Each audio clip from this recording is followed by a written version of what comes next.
Welcome to another edition of the Basketball Teacher Podcast. Our mission is to bring you discussions on a wide array of topics in the coaching world to grow players on and off the court. You can connect with us on YouTube, Facebook, and Twitter, and also reach us directly through email at basketballteacherpodcast@gmail.com. Now, here's your host, Coach Mike Hernandez.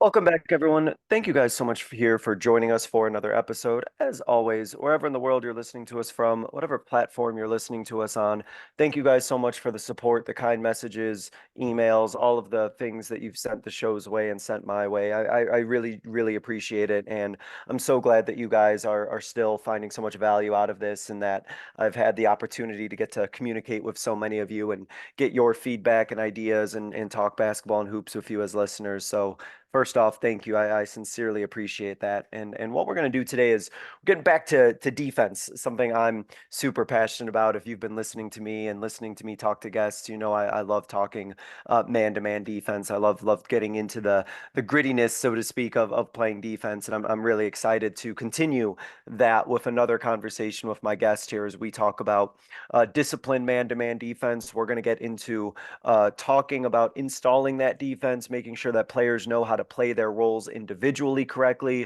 know how to play it as a team correctly, know how to communicate correctly, and also talk about where defense can fit into your practice plans so that you as a coach maybe get some ideas about where to make sure that to focus on defense, where to work on your defense, and always make sure that your guys are ready on not just the offensive side of the ball, but the defensive side as well. So, of course, I don't do this alone. I'm very happy to be joined by my guest today. He's the head boys coach out at St. Andrew's School in Savannah, Georgia. Brings a wealth of experience, a lot of insight and knowledge that he's going to share with us. So excited to be joined by Coach Mel Abrams Jr. today. Coach, thank you again. I really appreciate you being able to come on here and talk to us today. How you doing this evening? I'm doing great. The pleasure is mine. This will be my first time actually doing a podcast, so I'm looking forward to it. And I want to say appreciate all that you do to kind of spread the word and the knowledge around basketball, and your podcast does that. And so I'm looking forward to it and appreciative of the opportunity. I appreciate that, Coach. Let's start, and I know this is something that we kind of talked about right before we recorded. I wanted to give you this platform to start by talking about your basketball journey and talk about your coaching journey. And I know there's so many great people that you've had the opportunity to work with and learn from on your very long and very fruitful basketball and coaching journey. So, Coach, go ahead and take us through where this great game of basketball has taken you and where this coaching journey of you has taken you that ultimately has led you to St. Andrews. Yes, well, first of all, I'm a former player. Started in high school. I went to Pebblebrook High School, which is in Cobb County, Georgia. A very well-known alum by the name of Colin Sexton is also a graduate of Pebblebrook High School. From there, I went on to play in college at a HBCU in Charlotte, Johnson C. Smith University, which, if you're familiar, if the listeners are familiar with that, that's the CIAA. It's on the East Coast. The likes of Ben Wallace, he and I were in the same class, so he attended Virginia Union. Lavelle Moulton, who is a buddy of mine, is currently the head coach at North Carolina Central University, also played in that league. And then my former college teammate, Edward Buck Joyner, was a longtime head coach at Hampton University. And so I got my college career started in the CIAA. During my time in the CIAA, I was fortunate enough to play against the legendary Clarence Big House Gaines, who was at Winston-Salem State University. He's a legend. Dave Robbins, who's also coached at Virginia Union. Jeff Capel II. My head coach, Stephen Joyner, who just retired, had over 600 wins. And so I was able to play in a conference in college against those type of coaches. And so I think very early on in my college career, I knew after I played professionally that I wanted to coach. And so kind of learned under my coach, Steve Joyner. From there, I went on to play professionally for 7 years and played in Israel, Lithuania, Croatia, and Venezuela. And got my coaching career started in 1996 during AAU with the Charlotte Stars. And those who may not be familiar with that, that is actually the AAU organization that was started by Sonia and Dale Curry for Stephen and Seth. And so they Oh, were wow. they were the younger age group. I coached the age group right above Steph. And so he was a year behind the age group that I coached. So I started at the AAU level. Once I finished playing professionally, I got my first kind of head coaching opportunity at a higher level. It's a postgraduate program in Virginia called Massanutten Military Academy. And if people who are familiar with that, is very historically competitive program. Frank Mason actually played during my time at Massanutten. He went on to play at Kansas and was National Player of the Year. And so um, got started on the AAU circuit, coached 7 years at the post grad level, and made my way from Virginia back to the South and ended up at St. Andrews back in 2015, and I've been there since 2015. That's great, and when with so much success that you've been just awesome that you've had also while you've been at St. Andrews yourself. I know of some real successful seasons in the recent past, which is awesome, and that kind of leads in, Coach, to my follow-up question about program building. We got a lot of listeners who are taking over programs or maybe in the process of trying to build or rebuild something up to a state of prominence and really get the program on the right track. And I wanted to ask you about program building. And in your opinion, Coach, what must a coach do in order to build up a program the right way so that not only they're being successful, but also they're doing it the correct way? Well, I'll say for me, one of the things that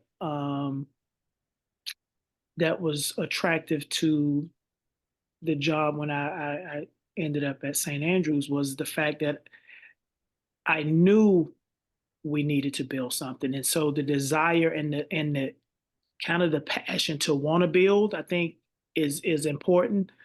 Um, so for me, that was the vision, is to try to build a program, and so I went into it knowing that was the ultimate goal. And so I think Hmm. part of it is starting with kind of knowing where the program is at, and if it's a place where there hasn't been any success recently or at all, knowing and going into it knowing that you have a desire to want to build it, I think is first and foremost.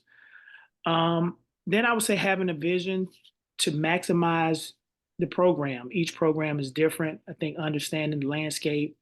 We're a very small independent private school. We have about 150 to 170 students in high school, and that's mixed gender. So if you split that down the middle, you're working with 80 boys, Mm. possibly. And so I think having an understanding of your demographic and what you're working with, and um, kind of having a vision on how you can maximize the potential of your program is a place to start. I think you need the support of your administration, of your vision as a coach or a coaching staff. Um, you definitely can't have success if you don't have trust and buy-in from parents. Um, Yeah. I think prioritizing development is something that allows you to eventually build. And what I mean by that is really understanding that when you're going into a program that maybe you're trying to build, um, I think embracing the process of development versus the outcome of winning and losing is a place to start. And I think as you develop and your players develop and they get used to what you're doing and you're able to build that culture, then the success and the outcomes become more of a priority, if that makes sense. Yeah, I think that I've known from conversations that I've had with coaches where talking about program building and sometimes you can get lost in focusing just on wins and losses on the scoreboard or trying to chase, some sort of benchmark about where you want your team to be in the standings or at the end of the season. But the process, as you mentioned, of kind of building up players and developing players and all the things that go into the growth of a player, those are all victories too, and those are all wins too. And as a coach, I think if we focus on how much our players are developing and how much they're growing, even if it may not be showing up on the scoreboard yet, we know that our program is going to be in the right track, because if we're focusing on developing all these players, eventually they'll develop right to the point where they're going to see that success on the court. And I think that celebrating that is super important. Absolutely. And so to add to that, I think something that we also focus on, we call it CIP. Hmm. I've borrowed this from someone, I can't remember who, but it's continual improvement process. So similar to what we Mm-hmm. just shared, it's about improving every day. And then attention to details. For us, details actually mean something. It's discipline, execution, trust, accountability, integrity, leadership, and sacrifice. And so we tell our players, and we have a saying that if you take care of the details, success will happen and come. And so for us, when we started building our program, those things were important. The vision of it, support from administration, trust and buy-in from parents, really focusing on development, having our players continue to improve and embrace the process, and then paying attention to those details, I think are things that if you kind of start there, I think you lay a good foundation to have success moving forward.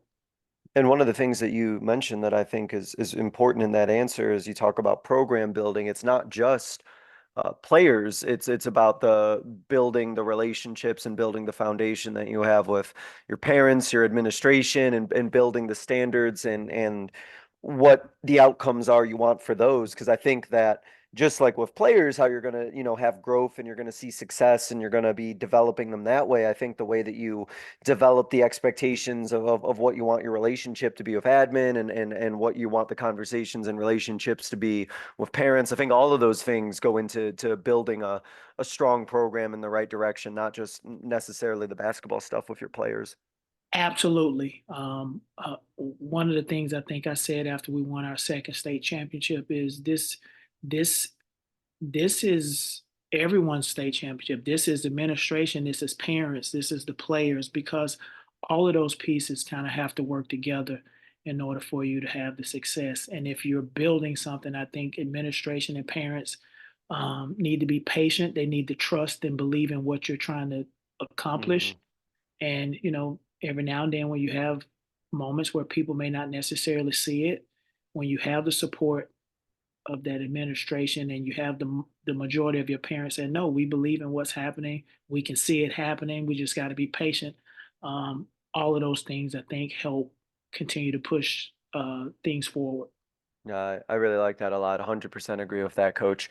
Okay, as we shift now and get into defense, there's so many initial questions that I could ask, but I'll start with the most maybe fundamental one, which is putting in a man-to-man defense. When you're installing this sort of defense, what is the process of going about it, knowing that players are probably coming into your system with different experiences playing man-to-man? We know that some play a lot of zone when they're younger, and that creates some sort of issues. Some have certain, beliefs on what it means to run man and have certain skill sets. Some have others. So when you're bringing your team in and you're saying, all right, this is what we're running, this is how we're going to run it the way that I want to. Talk about that process of installing man-to-man defense and the way that you go about trying to get your guys to playing it to the way and the level that you expect.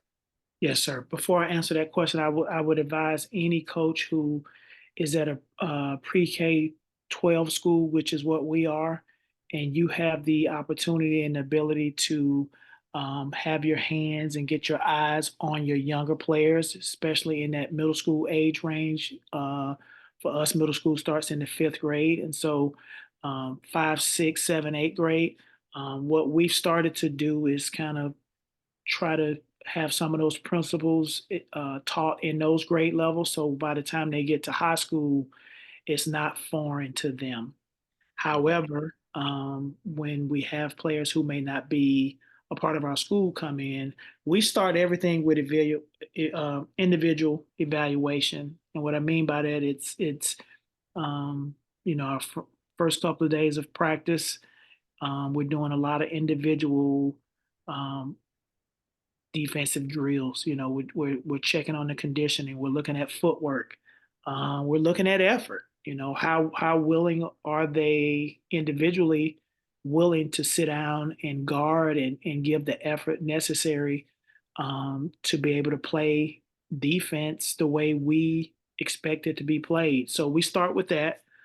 We do a lot of one-on-one on-ball defensive drills. We do competition. Um, and for us, ball pressure is definitely an important aspect of what we want to do defensively. And so we start there. From there, we kind of venture into small groups. We do a lot of 3-on-3 and 4v4.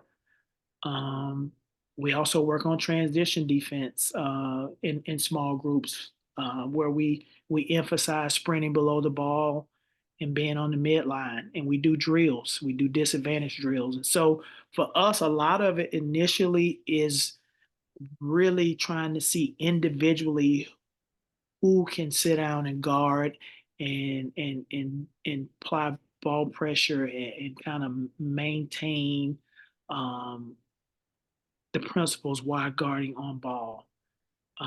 We are a no middle Mhm. defense. And so when we're doing our individual defensive drills, oftentimes it's more in a full court, half court kind of setting prior to kind of piecing it all together with how we want to play primarily in the half court set with no middle principles. One of the things that you mentioned, coach, is you talked about footwork, and I 100% agree that it's super important, and it's one of those things that players need a lot of work on, and there's a lot of coaching, and there's a lot of tweaking, and the smallest things with footwork, as you know, can make the biggest difference. So when you're explaining to your guys the importance of footwork on defense, what are the points that you're emphasizing? What are you looking for? What are the things that you really hone in on your guys to make sure that their footwork is where it needs to be? So for us, when I played, you were taught the defensive slide, all Yep. right? And it didn't matter how fast the ball handler was going, you were still taught to try to slide to stay in front of the guy with the ball. That is a difficult task, almost impossible.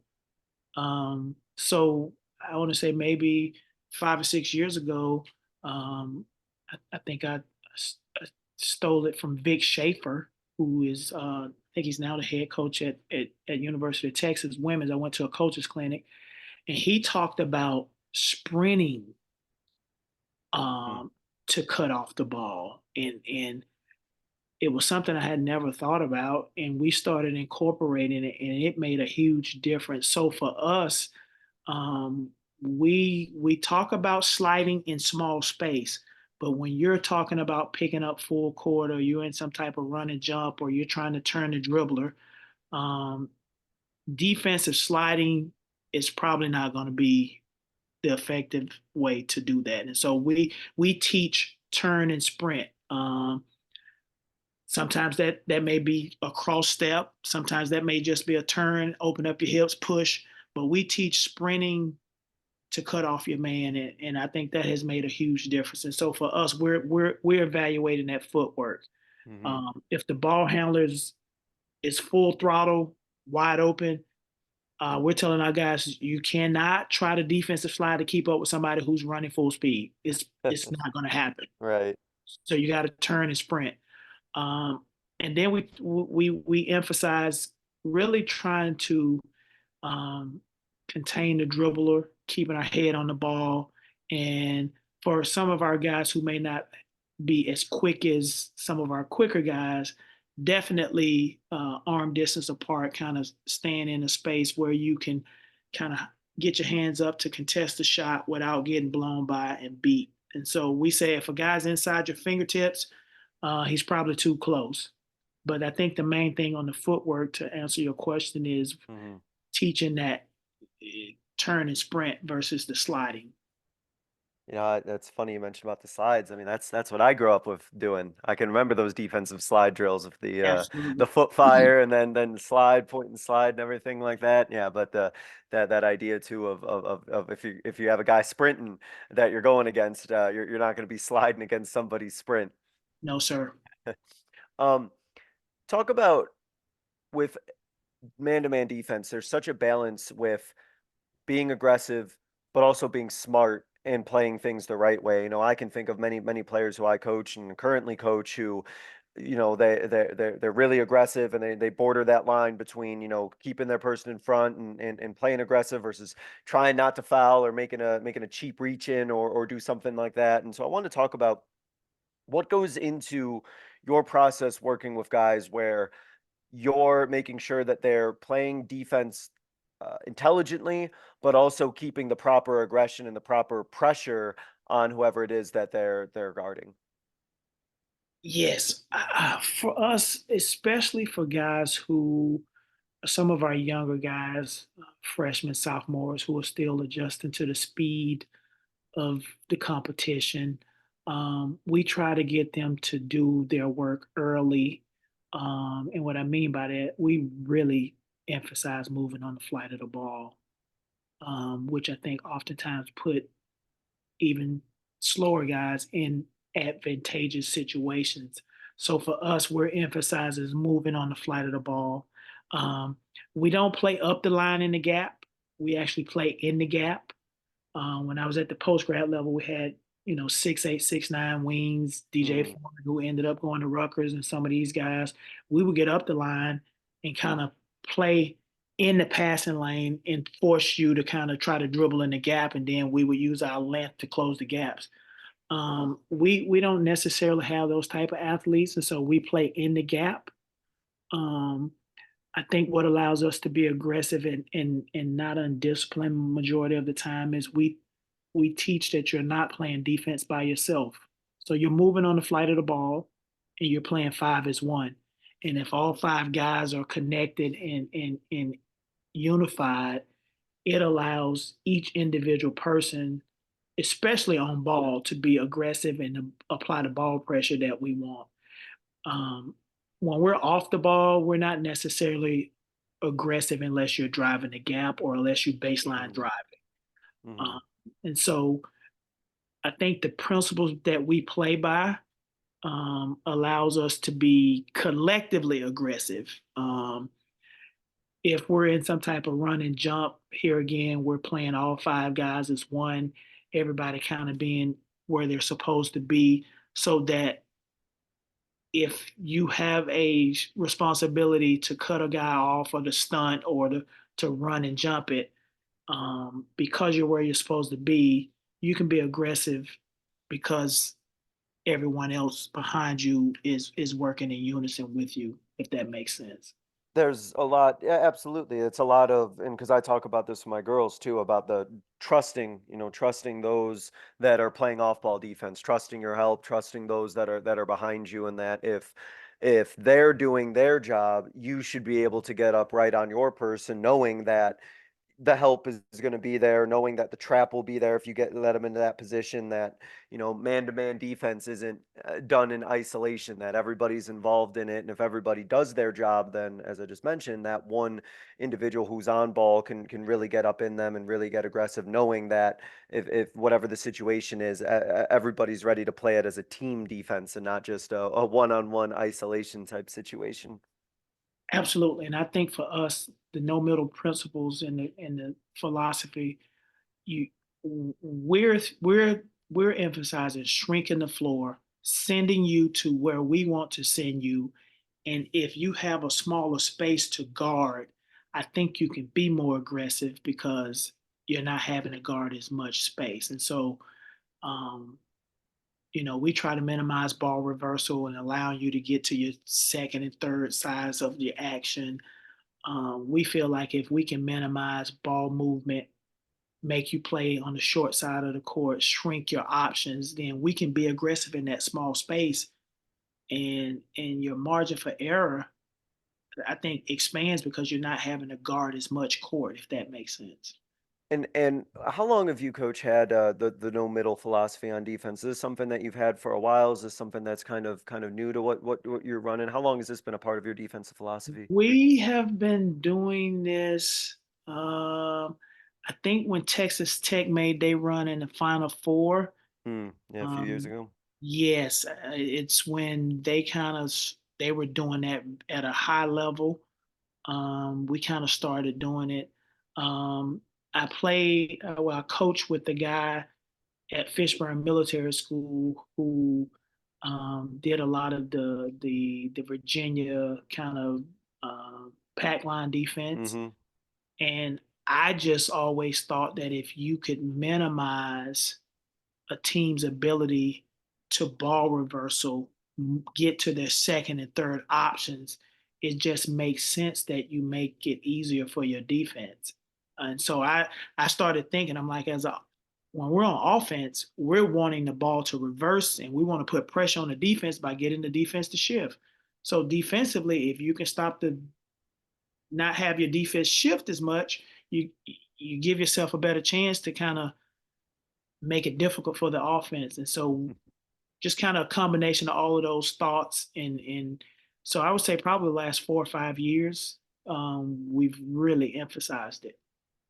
Yeah, I'm big into pack line now. That's something that we've been working really hard. And it's so funny that you mentioned uh, about the detail that you mentioned because I actually sat one of my girls down. This was probably just about a week ago, and talking about just some defensive uh, principles and some things that she was struggling a little bit to make a connection with. And I actually asked her, I said, well, what is it that we try to do offensively in order to beat a defense? And then we had that conversation. I was like, so then if you know that, what are we trying to do defensively to avoid something like that happening? And that's kind of when I saw the light bulb kind of go off in her head. So I think that was so funny that you mentioned it, is that when you kind of think about, doing not doing the things that we want to do on offense, and like you said, keeping the ball, avoiding the ball reversal and that second and third action, like thinking about it that way is really, I know, help my players understand, oh, okay, this is why we do what we do on defense, because we don't want this to happen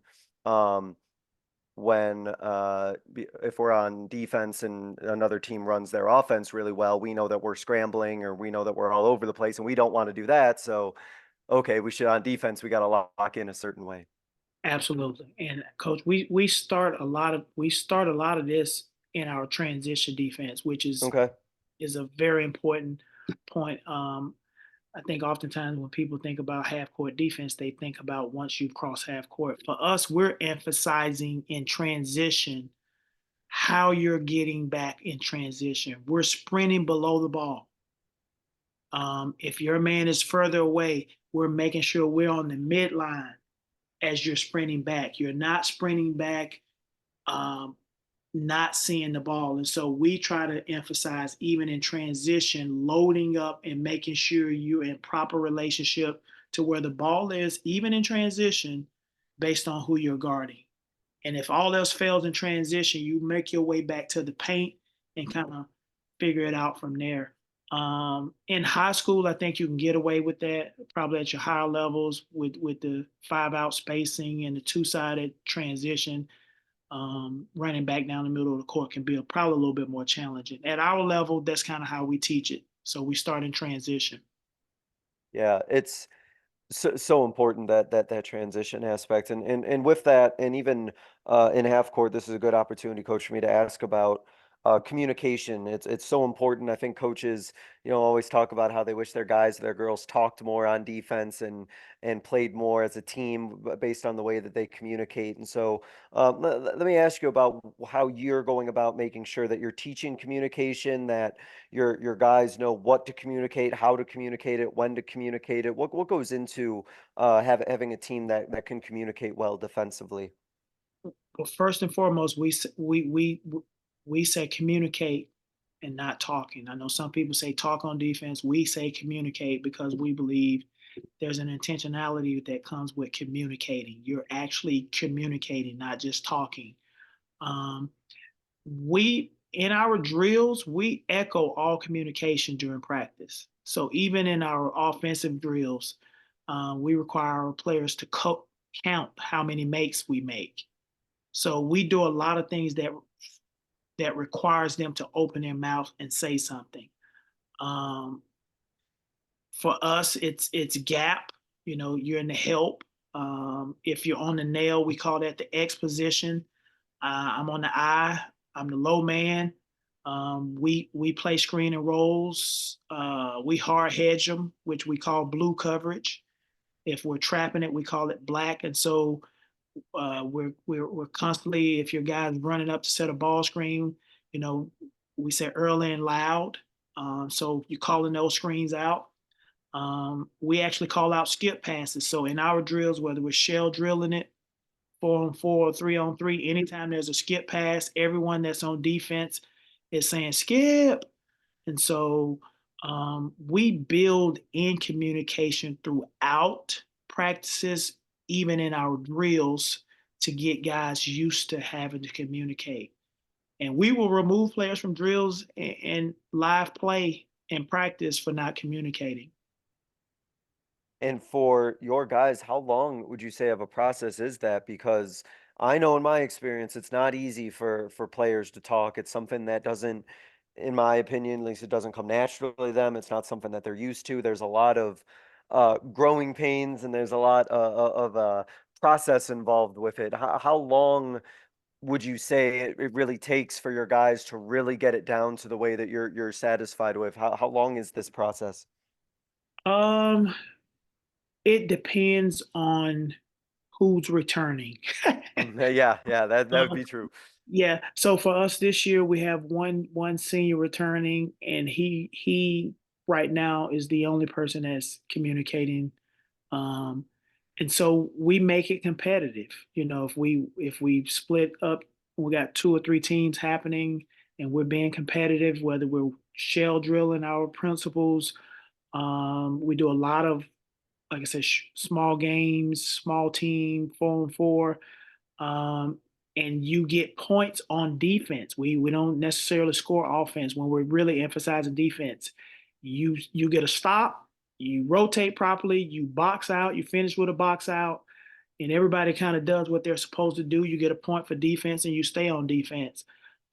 If you don't talk, you're off the court, and the next team come up, or the team that was on offense goes to defense. And so we make it count even in competitive games for not communicating, rotating properly, closing out on the top shoulder, high hands. And so we make it competitive. And if one person on the blue team, let's say, doesn't do what they're supposed to do, we're pulling them off the defense, and they can't get a point because you only get your points on the defense. And so we make the defense count for something by making it competitive as well. Yeah, and that's one way I think for it to really matter and for guys to really kind of buy in and know how important it is because there's a competitive aspect to it. There's kind of a winner and a loser type aspect, or as you mentioned, right, if certain things aren't getting done, you're going off the court. And I think that's for most players, that's kind of their worst thing that could happen to them is them being pulled. And so, having something tied to it, having something that is consequential for what they do or don't do, I think is one of the easiest ways it seems like for the guys to get the message of how important something is like communication. Absolutely.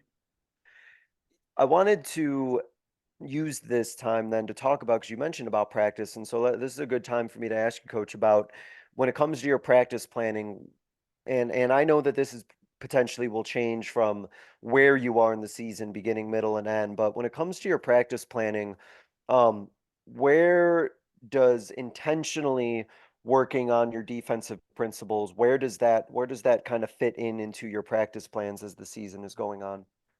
For us, because defense is kind of the foundation of how we feel we're going to be successful and have a chance to win state championships, it is at the beginning of practice. Typically, we are at the beginning. It's habit building. It's those things that we want to be habitual, whether it's high hand closeouts, moving on the flight of the ball, um, in our shell drill, closing out on the top shoulder, forcing the ball in the corner to the baseline. These are things that we drill every day because we want it to be habit. And those are usually at the beginning of practice in some type of drill format. Um, and that's usually, like I said, that's usually at the beginning of practice.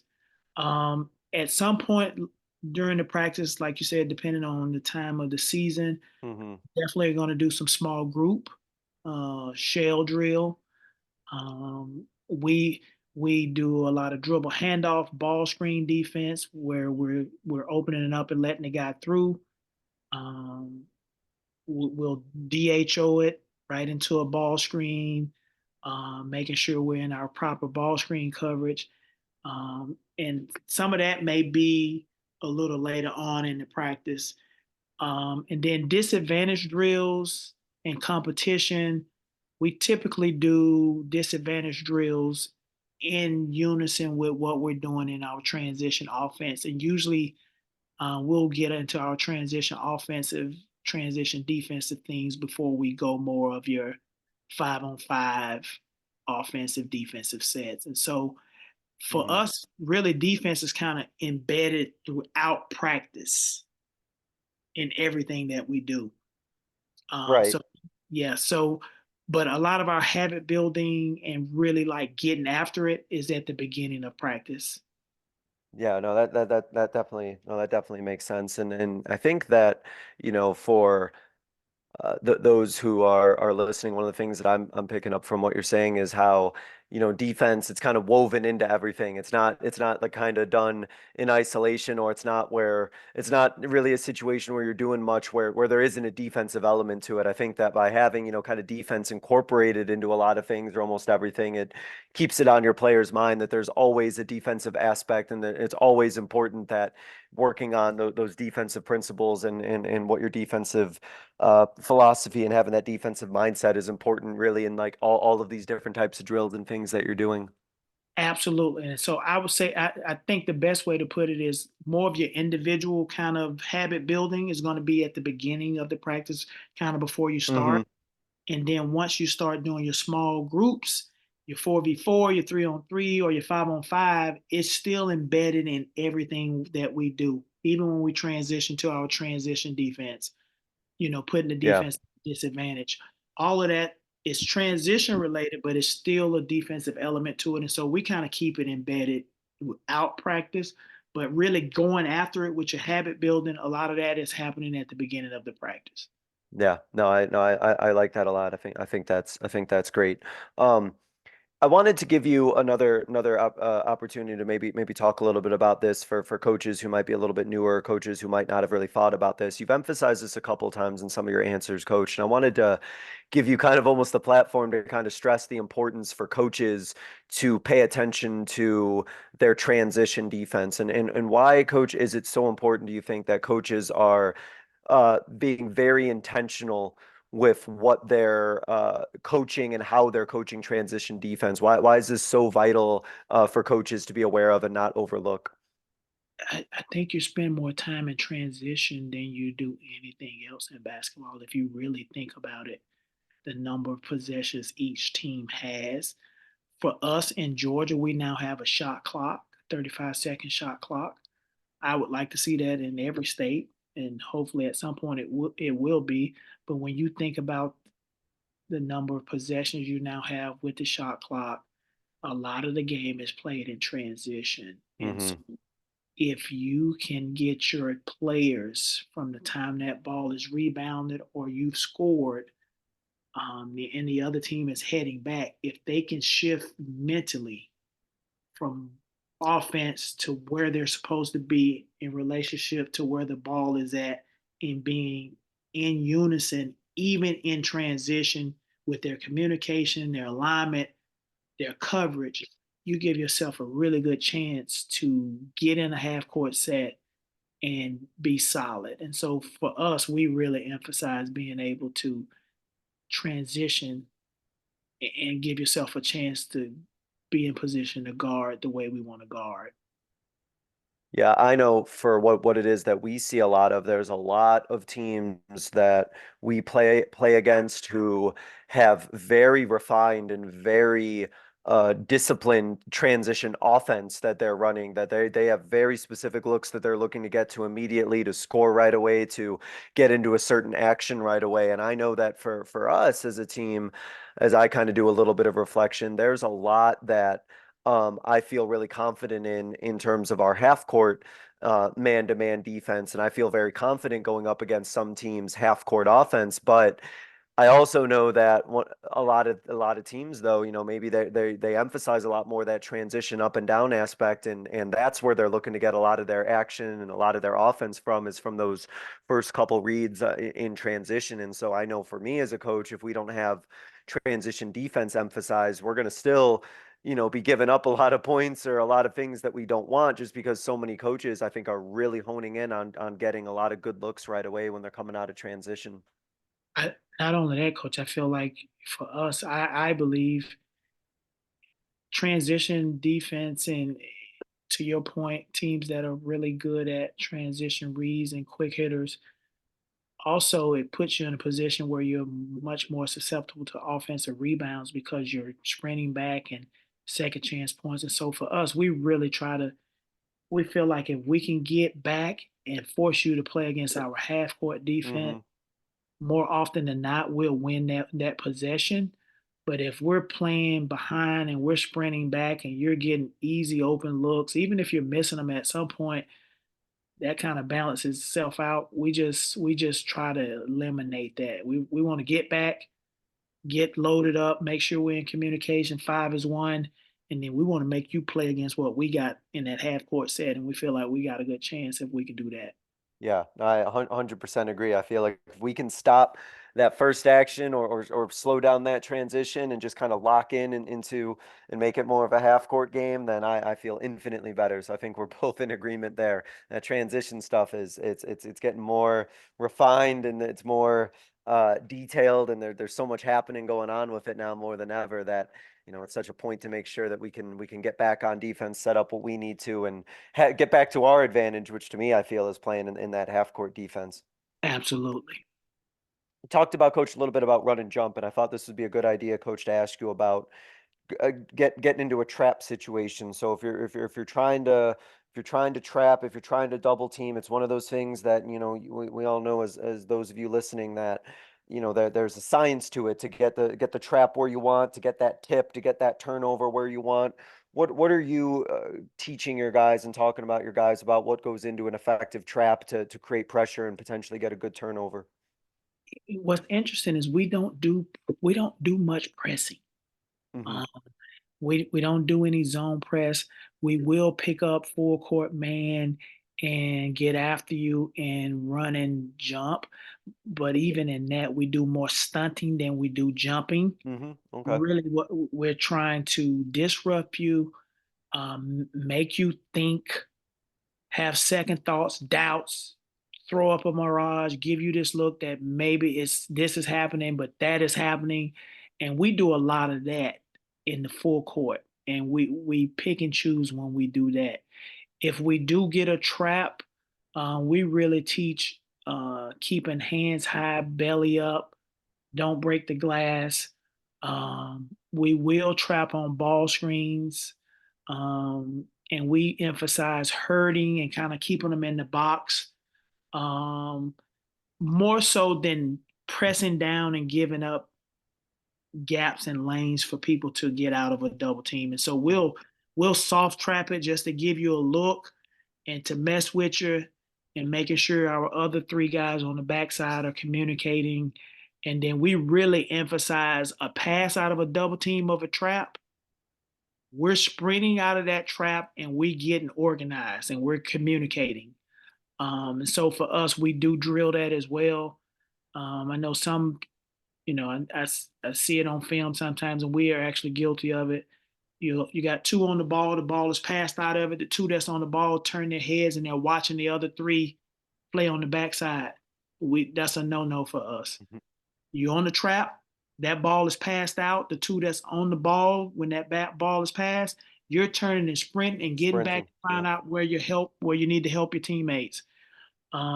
And oftentimes those multiple efforts lead to, deflections and turnovers when guys are sprinting out of that double team trap and getting back to help their teammates.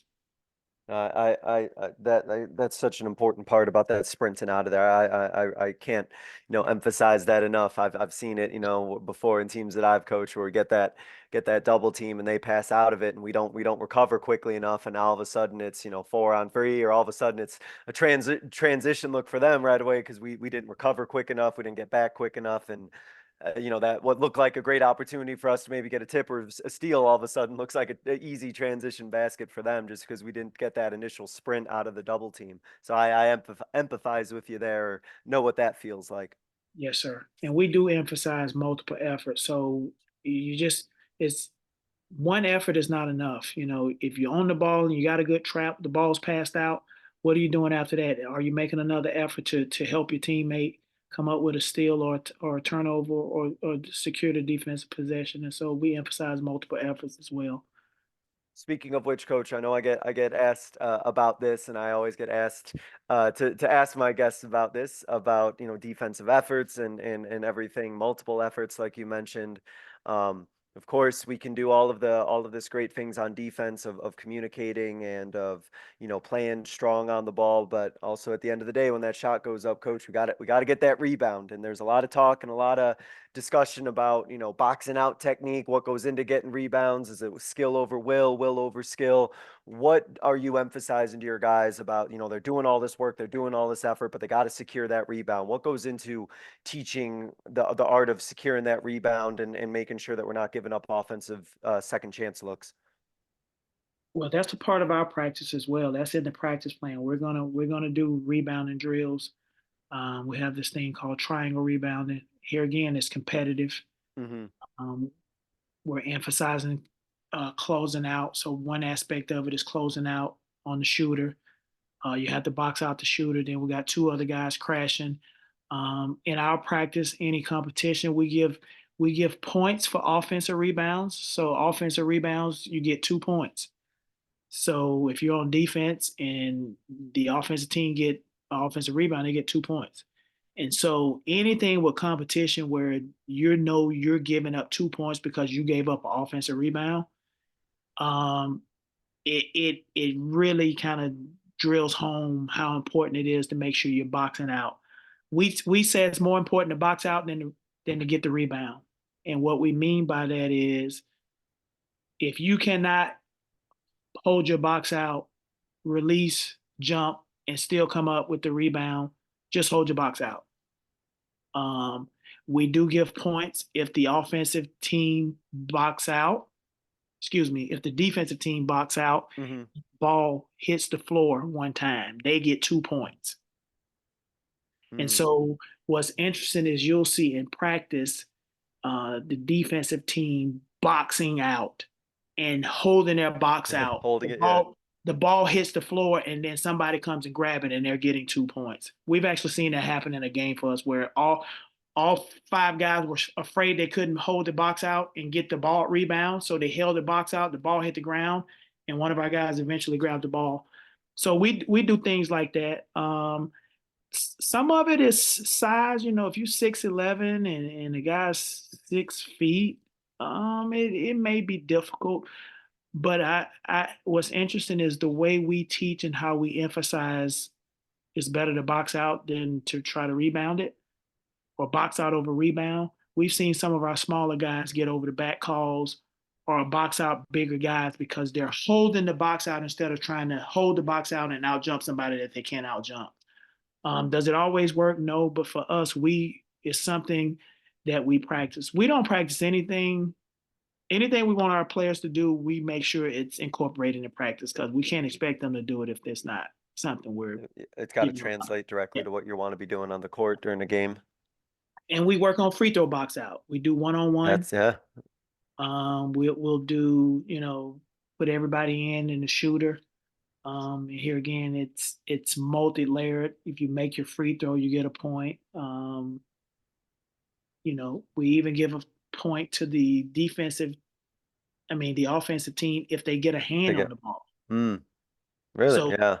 yeah, if you box out and the offensive person can get their hand on it or touch it, we give them 1 point.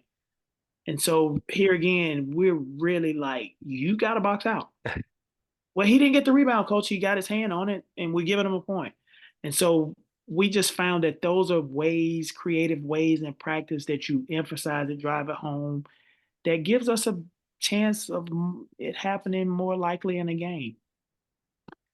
I really like this emphasis and it seems like something that's really important to you coaches about, assigning, point totals to things, assigning, those winners and losers, making things competitive, that everything has kind of something attached to it. There's nothing like arbitrary. It's like this is what you get for getting a rebound, this is what you get for getting a hand on the ball, and things like that I think are probably things that are easy for your guys to understand. It's very clear to know whether or not they did something or didn't. There's no guesswork involved. It's they get this for doing this, or they don't get it if they don't do it, or the other team gets something for something that they did, and it probably makes the message really clear, and it also gives them a number that they know. Here's how many points you got. Here's how many they got. This is what we can learn from this, or this is what this kind of drill is teaching us based on whatever the score was from it.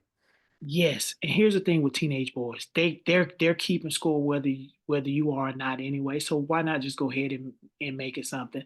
And here's a reality. In a Mhm. game, what you do or don't do cost you.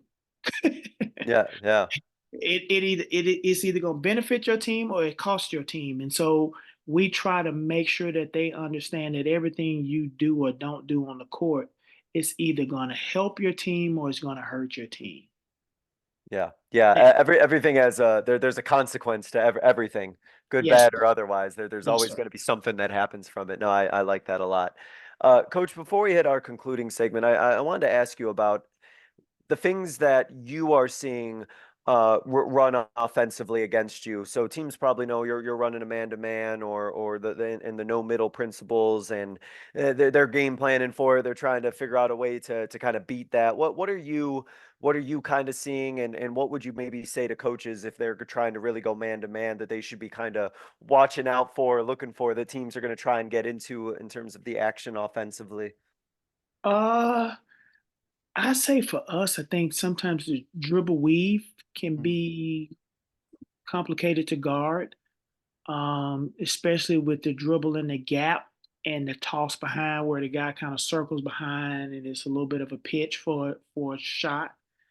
That can be kind of complicated to guard for us because of the way we guard. And we, like I said, we guard gaps. Um, a lot of teams don't teach helping from corner. We will occasionally if we feel like the guy in the corner is not gonna hurt us too much. And so we will help from the corner. Playing the way we play, if you're keeping the ball on one side of the floor, coaches will put shooters in the corner and drive that gap, hoping you help from the corner to kick it for a spray three. So there are times where we have to stay at home on the shooters. Um, I think the dribble drive can be a hard guard. Dribble handoff could be, but I mean you could switch that if you like. And so I would say the dribble drive can be something that's complicated to guard as well. Okay, so yeah, there's, and I think that kind of goes back to what it is that you talked about, for a lot of defenses when there's that multiple actions or things that are forcing the defense to move. And I think that's, for coaches listening, always something to just kind of be aware about your defense is, what is going to make that force that defense to have to move? Where's going to be kind of your weak spots in there as a defense that you're going to have to become, maybe having to recover, scramble, or things like that, or where might the penetration come from and things like that. So it sounds like it's kind of a common thing that a lot of defenses have, where that movement, or the defense has to recover, or move, or switch on anything, or try to help in the middle, or all those sort of things that can kind of get your defense on its back heels, so to speak. Yes, sir. And we do emphasize we're okay with giving up long twos. We try to Yep. minimize paint touches and open threes. And years we've had really, really good defensive teams will just play straight up and don't help at all, and just force teams to play one on one against our on ball defender. I mean, like hug the other guys and just stay at home and almost make it a one on one, a 1v1 against the guy that's on the ball. And sometimes that messes with teams because on dribble penetration there's nobody open because you're staying at home. So we mix it up, and depending on personnel, we mess with people that way sometimes as well. Yeah, and there's a good follow-up question about how much in terms of a game, every game's different, but in terms of in-game adjustments that you're making defensively to your man-to-man, are there tweaks? Are there a lot of changes that happen throughout the game? How often are you kind of making a little bit of adjustments or changes as the game's going on? Most of our adjustments will be on corner help. We really try to emphasize no dribble middle. Mm-hmm. Um, so most of our adjustments are going to be, well, on this, if we're keeping it on this side of the floor, they got to shoot in this corner. He's made a couple of shots on this dribble penetration in the gap. You're not helping from the corner. You stay at home. Low man, make sure you're playing soccer goalie style, showing early with your hands and chest, and that may be an adjustment. On ball screens, we'll hard hedge, and then occasionally we'll trap it. So any adjustments with that could be from there. And we do throw in zones. We'll play a matchup zone, which looks like man. And we'll do that sometimes to mess with people because it looks like a switching man to man when it's a matchup zone. So depending on your offense will determine what the defense looks like. Yeah. Really, those are the adjustments. Here again, we'll play some run and jump, but not always. And so those are just kind of the minor adjustments. I think the main thing is corner help, whether or not we're going to help from the corner or not. Great. Appreciate you sharing that, Coach. To wrap up, Coach, and this has been great. I really do appreciate you sharing all these insights with you and with me, rather. Excuse me. There's a couple questions that I ask every guest, and I'll start here with this first one, Coach, which is thinking back on your coaching career. And I know that there's been a lot of moments in your coaching career, a lot of experiences that you've had, a lot of things that you've gone through in your coaching career. But what is a moment in particular from your coaching career that you think by sharing it, our listeners would be able to learn from? Uh, I will say there are a couple. One would Mhm. be the first time I coached, which I mentioned was the Charlotte Stars. Um, they let me coach. They didn't give me um, they trusted me as a coach. Had never coached before. I was a good player, but um, they allowed me to coach and really kind of teach what I had been taught. And I was able to grow from that because I learned what worked, what didn't work. Quite sure I made mistakes, but I didn't have an organization kind of over my head telling me who I should play, how I should do it. And I think that was beneficial because it allowed me to kind of figure out who I was going to be as a coach. That would be one. Mhm. Um, Secondly, which I think is also important, is I think there are positive takeaways from every experience as a coach. Okay. Um, I've been an assistant coach where I didn't necessarily see eye to eye with the head coach, but I learned so much from that guy. um, and then there have been times as an assistant coach, I felt like things should have been done differently, but I had to kind of do what the head coach wanted, and I learned a lot from that experience. So no matter what the experience is, whether you are an assistant coach or your head coach and your assistant coaches are great, or you've been an assistant coach and you didn't really share the same philosophy, in all of those situations, I think there are things you can take away that helps you become a better coach because every coach, I think, has something that you can glean from. Yeah, every experience and every stop that you have should be something that you're gaining from, whether it's things that you like and things you're going to take, but there's also a lot of stuff that you can take from maybe, things that you don't necessarily agree with, like you said, or things that maybe don't necessarily line up with your coaching philosophy, but you could still learn from them. And no matter what position you're in, there's tons to learn. So 100% agree with that, Coach. And I want to end, Coach, by giving you an opportunity for what I call a 60-second soapbox, which I kind of joke about. It's I never put a timer on it, so you can go over 60 seconds if you want. But I use that as an opportunity to let you get out kind of a final idea, a closing thought, a closing message, just something that you would want to leave the listeners with, basketball wise, coaching wise, life wise. It's your soapbox, Coach. So I'm going to let you take it wherever it is that you want. I'm going to go ahead and give you the floor, Coach. Again, no timer, but I'll go ahead and give you the floor and let you take it from here.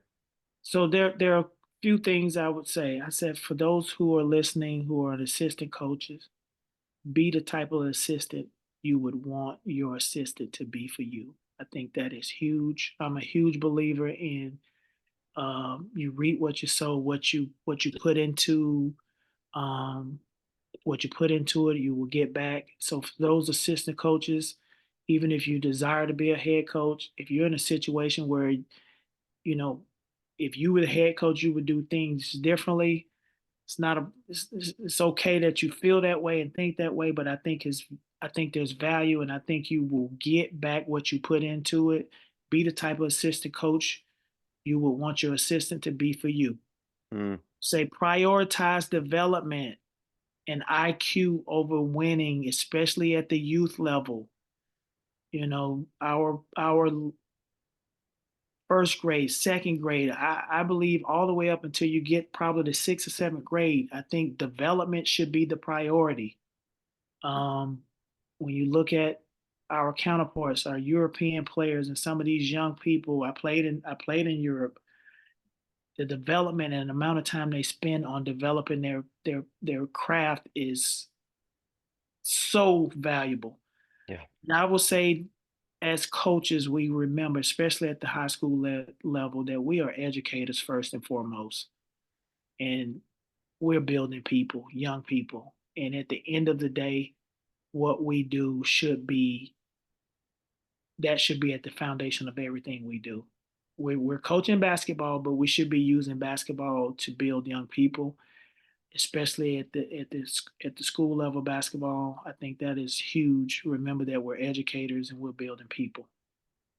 Awesome. What a great message to leave it on. I appreciate you sharing that. And I 100% agree. I love every part of what you just shared with Coach. That was great. I really want to thank you again. I know that this is something that you don't often do, especially in a podcast format, but this was phenomenal, Coach. I really appreciate you being willing to come and share with me and our listeners basketball, your coaching journey, some of your thoughts and insights defensively on man-to-man, team defense, individual defense practice, and a lot more. Super helpful, super informative. And again, thank you so much, Coach. I really do appreciate it. I hope that you continue to have great success this coming year and for many more years to come. And once again, really appreciate it, Coach Abrams, for coming on here and sharing your knowledge and insights with us. It does mean a lot, and I do sincerely appreciate it. I'm very grateful for the opportunity. Much success to you and the podcast as you continue to share knowledge and have these opportunities for people to learn from the coaches that you bring on, and much success to you as a coach as you go into next year. Thank you for all you do, and thank you for this great opportunity. Thank you so much. And thank you guys so much for listening. This was another edition of the Basketball Teacher Podcast. We will see you guys next time. Thank you for listening to another edition of the Basketball Teacher Podcast. Make sure to connect with us on YouTube, Facebook, and Twitter, or reach us directly through email at basketballteacherpodcast@gmail.com. Take care, be safe, and we'll see you next time.